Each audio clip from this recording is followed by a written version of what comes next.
Welcome to The Big Story. I'm Haryanto Diman. Subscribe to the Straits Times channel so you will not miss an episode. Credit cards are still the most preferred method of payment in Singapore. Well, that's according to the findings of the new FIS Global Payments Report that shows credit cards accounted for more than 36% of all point-of-sale transactions in 2022. It's also the most preferred method of payment in e-commerce, as they were used in 42% of the transactions. Experts conclude that the popularity of credit cards is because it's an established payment mode, and it's also due to Singapore being a very mature market in terms of the credit card options that are available.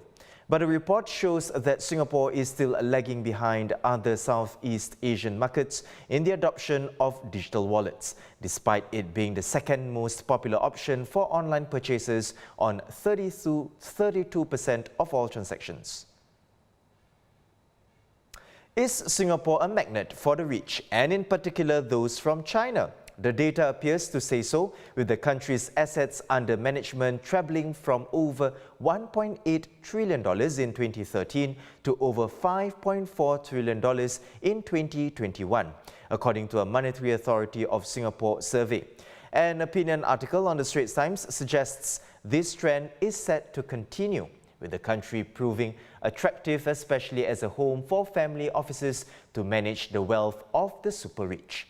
This is partly driven by the influx of family money from China as clients look to Singapore's reputation for good governance, rule of law, and stability as an international financial center.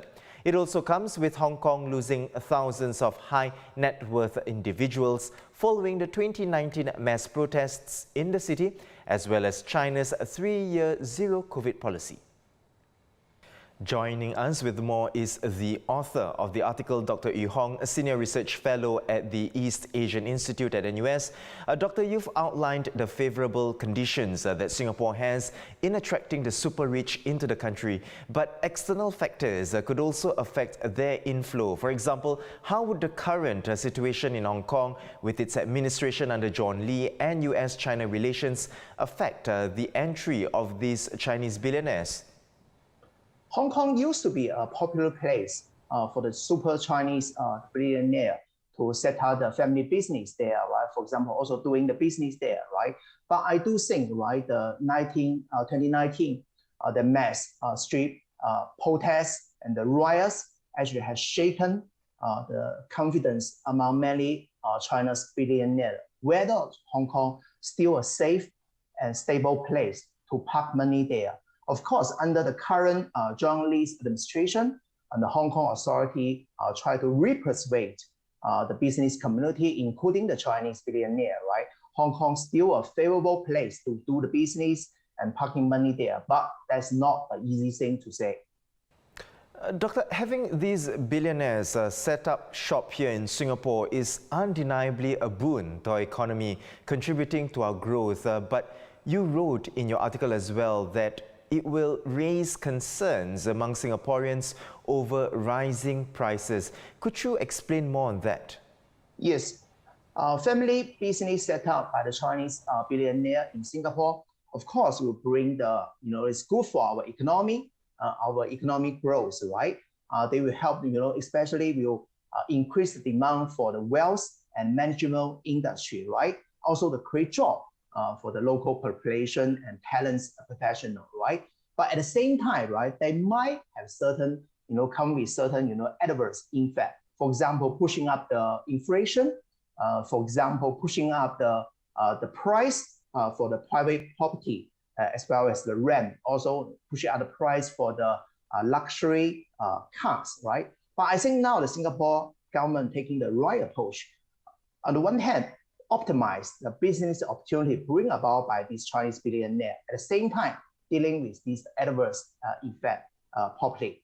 Thanks, Dr. Yu, for your insights. Dr. Yu Hong, Senior Research Fellow at the East Asian Institute at NUS. Thank you very much. Three more ministries, Trade and Industry, Communications and Information, and the Prime Minister's Office, releasing their agenda for the rest of the government term following President Halimah Yacob's speech on Monday when she spoke about growing Singapore's economy and securing our position as a trusted and reliable business hub. There are three key thrusts, with the first to remain open and connected to the world, including to talent and investment. And among the initiatives, the Monetary Authority of Singapore will improve a digital asset ecosystem as well as cross-border payment connectivity. The second is to push ahead with the country's economic transformation. Under this, for instance, MCI will develop blueprints to drive digitalization across the infrastructure and economy, particularly for SMEs. And an example of the third thrust to support workers is MAN's aiming to achieve net jobs creation of 3,000 to 4,000 per year for the financial services sector until 2025. The United Nations and Western powers have condemned Myanmar's military rulers following a series of deadly airstrikes on a civilian crowd. The UN has called on the international community to stop the flow of weapons into the Southeast Asian nation. The world body also called for those responsible to be brought to justice. Its human rights chief said it appears school children performing dances as well as other civilians were among the victims.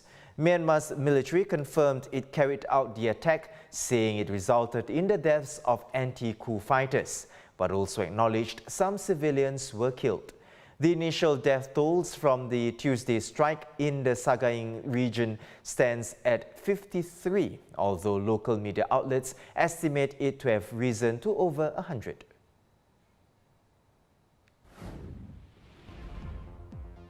Those are top stories today. Visit straitstimes.com for more news and our YouTube channel for more videos. Subscribe by hitting the red button below. I'm Haryanto Diman. See you tomorrow for more stories on The Big Story.